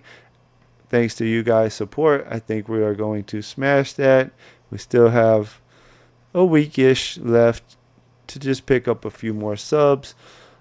A few other guys that I know that are out in the small-time best ball streaming world. There are also smaller channels that are just starting out. They've been really good, too, about spreading the word, like the Chad Candles guy and Bindles that stopped by. So I've been trying to show them some love back, too. Since this is a JJ team, I could go with McCarthy. I have one of Love's receivers, but I feel like if JJ's blowing up, McCarthy's probably having a pretty good year. I also like taking a lot of Hawkinson, even though I don't have Hawkinson on this team. So we're going to go ahead and do it. See what we got working with, and then I'll go look at some of the other teams. We have Herbert and McCarthy as our quarterbacks. Our running back room right now is Hampton, Judkins, the double rookie combination. And then we took Warren. Receivers we are really strong at. That's what's going to carry the team. Jefferson, Ladd, Garrett Wilson, Rome, Jaden Reed. Should be able to get, and Travis Hunter. I forgot about Travis Hunter. Should be able to get 4 good scores out of that little 4, 5, 6-man combo. More weeks than not. We have a couple friends with us in the draft, so let's see what they're up to. Mark was over in the one hole. He went Chase, Higgins, put Lamar with him, and Kittle. Devontae then started grabbing some running backs in Montgomery, Aaron Jones. He's a Scatterbo guy. Anderson, Bateman paired with Lamar. Can't go wrong with that. And Ramondre. Over in the 12 hole, we have a friend of the stream, and he went McCaffrey, Brian Thomas, Hall, Tet, Ridley, 2 guys I'm super high on myself, Janu, Ibuka, Mooney, Charbonnet, Mason, I like both of those guys too, Lawrence, and Penix.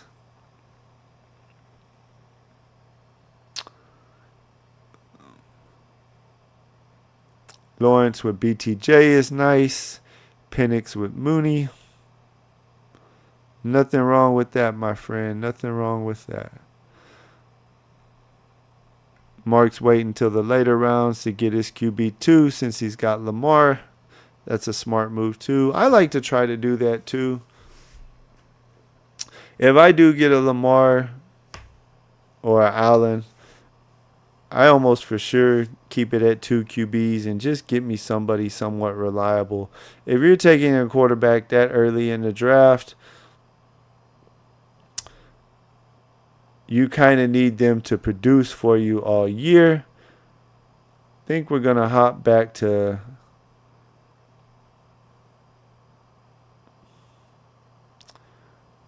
let's see. 2-hole needs a tight end. Some habits die hard. We're going to take Kyle Pitts.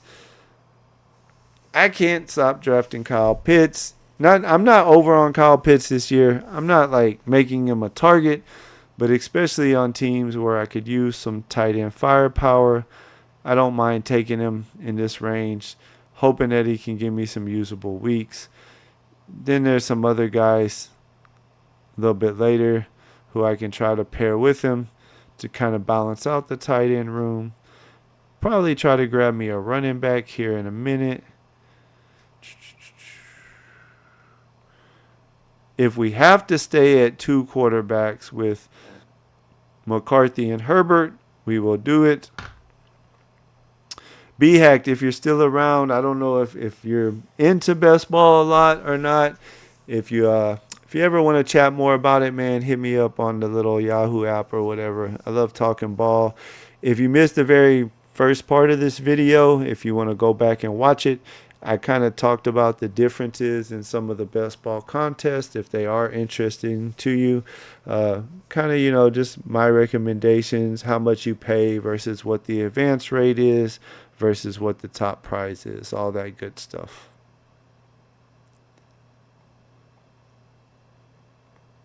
But anyways, well, let me make this next pick, and then I'll say what I was going to say.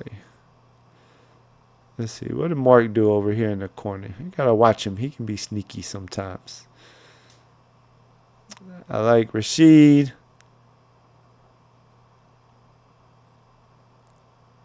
Ward as a QB2 is okay, especially on a Lamar team. That's all you really need. Just somebody is going to be on the field. It would have to get really, really, really bad in Tennessee for him not to be on the field.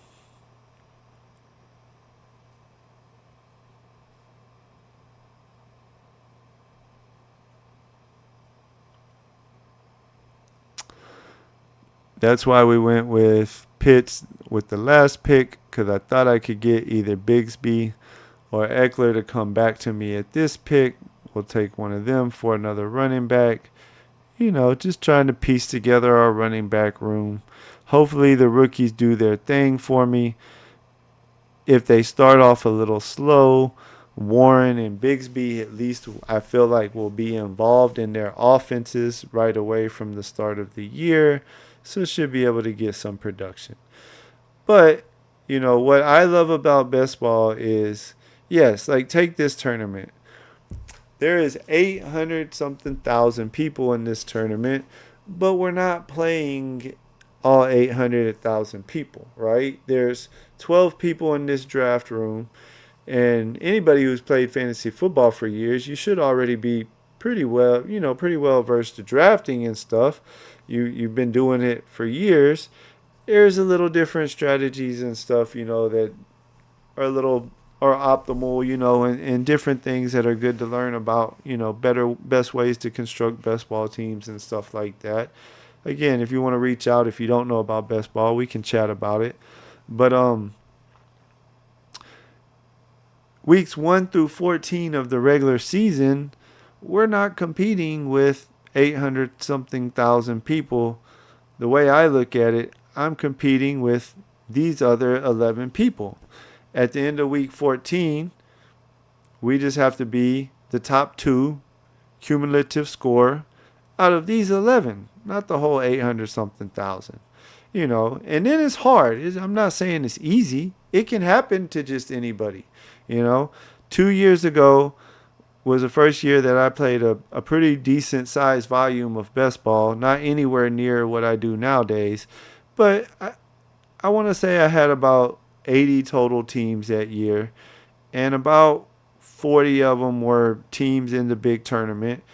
And hey, I had a really good Jamar Chase team that I put together really good, and it made the finals. Now, I had absolute crappy luck. If you remember what week 17 was 2 years ago for the Bengals, it was the game against the Bills that got canceled and did not happen.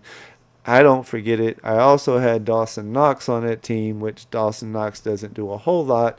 But a couple years ago, Dawson Knox would catch a random touchdown pass every now and then. And I still like to think what could have been if I would have had Jamar Chase actually playing in week 17 finals. Dawson Knox maybe caught one of those said touchdown passes. I probably would have had at least a decent chance at walking away with a lot more money than what I did, but I still got a nice payday, so I can't complain. I don't know what we want to do here. We don't have Brees. Another backup running back I like is Hall. Kind of sticks with my New York team. I like the team stack. We have Wilson. Maybe if Wilson has a really quiet game, at some point in the season, Brees Hall might be out for a few weeks. Maybe Allen's in there as their main running back. Doesn't hurt to dream it up that way. We draft as though we are right, and then we get proven wrong a lot. I'm rocking with the 2-5-6-1. Probably should have went ahead and went receiver there, but I wanted to make sure I got some of the backup running backs that I like. Probably going to wait and just put some later round tight ends with Pitt. Maybe keep it at a 2 tight end team total. We'll see. I'm rocking with the 2-5-6-1. Our friend in the one hole has a 2-4-5-2 going. Our other friend of the stream in the 12 hole has a 3-5-5-1 going. Getting ready to come down the back quarter here. Flip it over into round 15.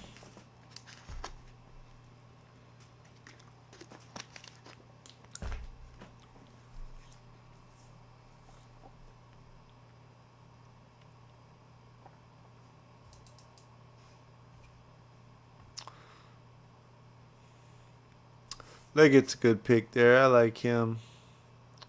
Justice Hill, keeping with your Baltimore theme.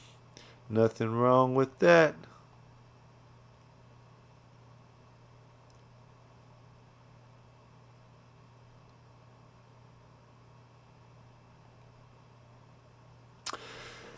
This is the type of team. I talked earlier about how I'm not looking at my percentages until June. Another reason why is because I've been drafting a lot of guys. Like anytime we get to 170 or so and later, on a team like this, I like to take Keenan Allen. Even if he signs late in camp, maybe it takes him, a handful of weeks to really get acclimated with his team and get going. There's still a slim chance he could go back to LA. He said he wants to go back to LA. I have Herbert, so that would actually work out beautifully if he did. But, we have enough early season firepower with Jefferson, Ladd, Wilson, Travis Hunter, Rome, Jaden. We have enough firepower that even if I think Keenan Allen will play football. I think if he was going to retire, he would have already retired. And, in the 15th round of a best ball draft, yeah, give me Keenan Allen on a team like this. If it takes him a handful of weeks to really get up to speed and get going, that's fine. We'll be all right. We really want him to be doing Keenan Allen things at the end of the year when it matters most anyways. He was still really good last year. I mean, for a guy going right now in the 15th round, he gave us a 32-pointer, a 20-pointer, 24-pointer, 23-pointer, 21-pointer. You could say, well, wherever he goes, he might have target competition, but he had that last year too. He played with DJ Moore and Roma Dunze. Still earned his fair share of targets.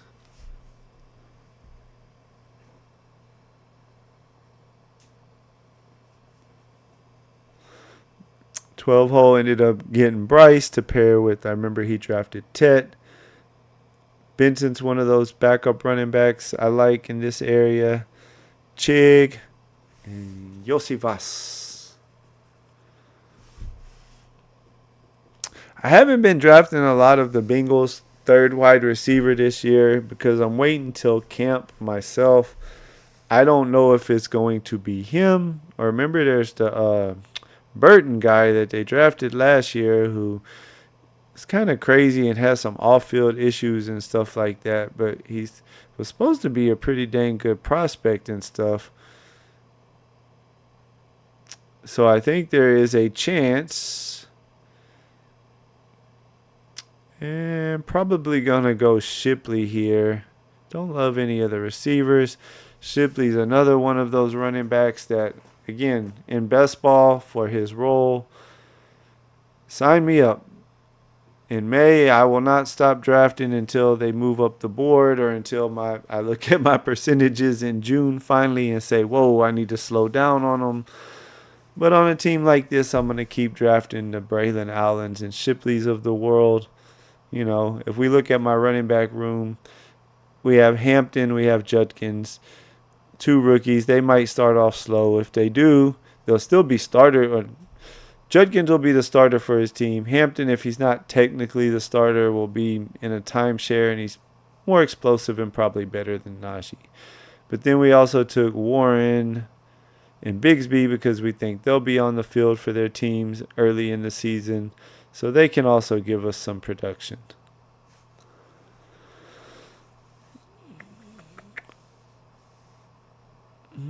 We could really use a tight end here, but I talked about how I'm not really that in on Schultz. I kind of like Aurora, and I don't think he'll quite make it back to me. So I'm probably just going to go ahead and get him here.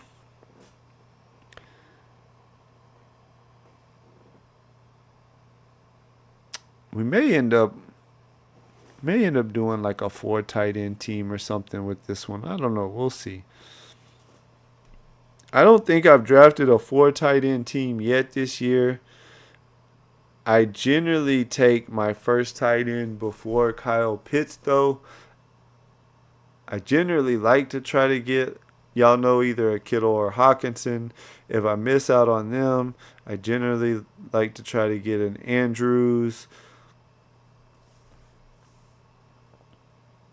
Or if I do wait to get like an Njoku, a Pitts, a Goddard, a Ferguson, a lot of times if I wait till 11 or 12 to get a tight end, and I like to try to get 2 of them, say in between 11 and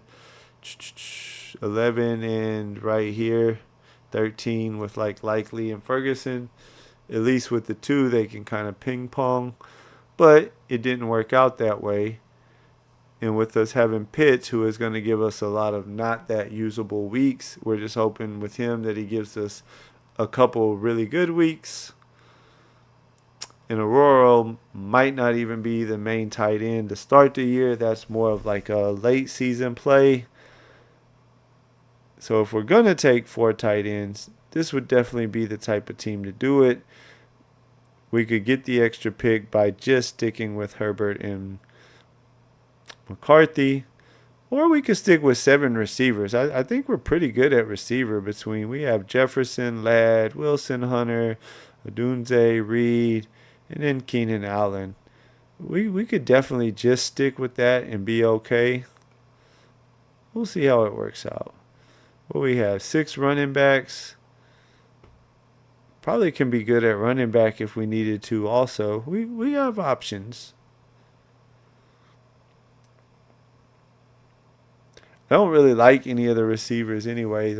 I talk about how I try to be done at receiver. However many receivers I'm going to have on a particular build. Of course, it varies depending on what type of team I have.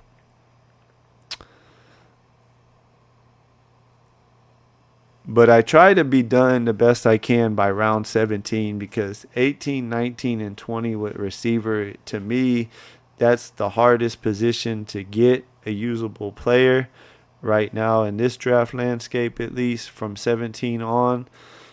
There's tight ends that I like. I mean, the guy I'm probably going to take here if he doesn't go is Jatavian Sanders. He's going to be out there running routes. I'm in on Carolina this year. What's their schedule? They have in a dome at New Orleans, and then they get to play at home against Tampa Bay. Then they get to play Seattle. You know, last year he didn't really do much. He had a couple games where he got you double-digit points, but just barely. We're going to go ahead and take him because I do believe this is going to be a 4 tight end build. Sanders should be on the field at least running routes early on because we're not sure this guy will be Aurora. Kyle Pitts will be on the field running routes. Not sure what he'll actually do with said routes. That is to be determined. Or could this be the year that all of us Kyle Pitts truthers finally get rewarded? Finally! I can't be out on Kyle Pitts. I would be so pissed off at myself if after how much I drafted him the last 2 years and how much I got let down by him the last 2 years, and now he's cheaper than he's ever been, if I didn't take at least even with the field, probably before it's all said and done with, slightly over the field on Kyle Pitts, and he finally put it together and had a really strong year, especially just really strong year for where he's going in the draft even. Oh man, I would be sick. I would be sick. So we have 6 running backs, 7 wide receivers, 3 tight ends. We're going to get one more and make it a 4 tight end build, which means we have 1 pick to play with. I just talked about how I hate all the receivers. I think I can get by with the running backs. So, y'all know who it is. I'm going to keep smashing my boy in the 19th and 20th rounds.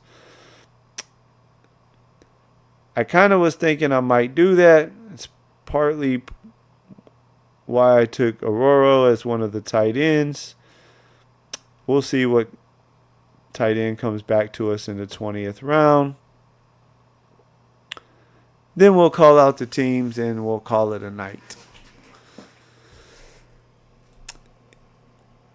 Guess we could put it back on the draft board so we could see what our friend over here in the 12 hole finishes up with. Giddens, I like that pick. I like the Wilson pick.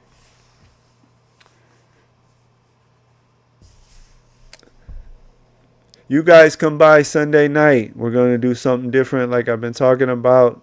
If you haven't seen any of the Eliminator drafts yet, I know you know the structure of it. I've talked about it enough on stream. 9:45, same time as usual, 9:45 Central. We'll probably do 2 of them, maybe 3. I don't know. We'll see how the night's going. Those drafts are only 18 rounds, so they go a little bit quicker. It'll be a lot of fun. If you want to hop in one with me, always down to do that. If not, just come hang out, talk some ball. We'll talk some Eliminator strategy, specific type stuff, draft some Eliminator teams, have a fun time. Tomorrow night, I won't be on. Saturday's the one night I don't stream. If I have some free time tomorrow during the day, I may put out a video though. I have an idea for a video. I want to do like kind of a video of the guys on DraftKings specifically, but I might add in the Underdog ADPs of guys that I think from now, say, through the middle of the summer or at some point, month, 2 months from now, their ADPs could fall a lot. They're guys like we talked about during the first draft that I'm not specifically targeting certain guys that much right now that I like. If I feel like for whatever reason, whether it be depth chart related stuff or whatever, I feel like they might fall in price as the summer goes on. So I'm kind of waiting on those guys. But I might put together a little like prediction video of guys that I think are going to fall. I don't have a whole lot going on tomorrow. We'll see what happens.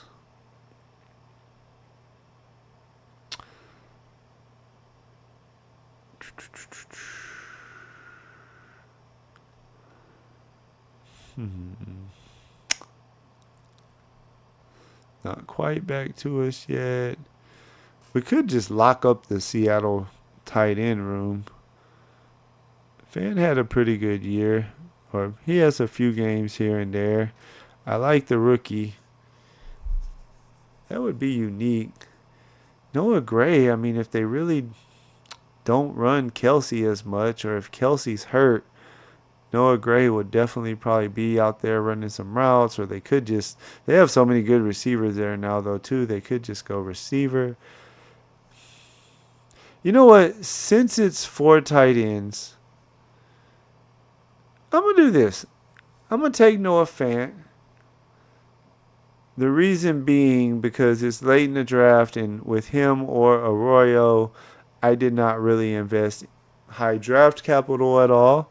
So you know what? Even if, let's say, Arroyo doesn't play much at all the first, 6 or 7 weeks of the season, maybe Fant could start off and give us a usable week here or there, but he's not really doing much. Then late in the season, they kind of go to the rookie because he's just ready to take over the job. I don't know. I don't normally like doing things like that, but I didn't draft the first one till the 17th round. I'll spend a 17th round and a 20th round pick essentially just to make sure I have the tight end of the Seahawks. Anyways, Mark over here in the one hole went Chase, Higgins, Lamar, Kittle, Devontae, Montgomery, Jones, Sketabo, Andrews, Bateman, Stevenson, Shaheed, Ward. We don't want to leave quite yet. Leggett, Hill, Lockett, Lloyd, Wicks, Johnson, and Adonai Mitchell as his last pick. Our other friend over in the 12 hole. He went with McCaffrey, Brian Thomas, Hall, Tet, Ridley, Janu, Ibuka, Mooney, Charbonnet, Mason, Lawrence, Penix, Young, Benson, Chig, Osivas, Wilson, Giddens, and Ferguson. I like calling mine out over here position by position. I guess I always forget I can switch the name there. I'll start doing that for the other teams that draft with us. We'll call them out this way because I like going with my quarterbacks were Herbert, McCarthy, and we threw our boy Milrow on there. Running backs, we have the rookie duo. It's going to lead our running back room. Hampton and Judkins, followed by Warren, Bigsby, and then just our backups we love in Allen and Shipley. Wide receivers, Jefferson, Ladd, Garrett Wilson. Took one of our few Hunter shares, Rome, Jaden, Keenan Allen, because he's still good at football. We locked up for tight end. We just locked up the tight end room late with Aurora and Fant. We also threw Jatavian Sanders in there. And we have the one, the only, always lets us down, but we'll keep drafting him, Kyle Pitts. You guys have a good night. I'm going to get on off here. It was a lot of fun. Hope you'll come out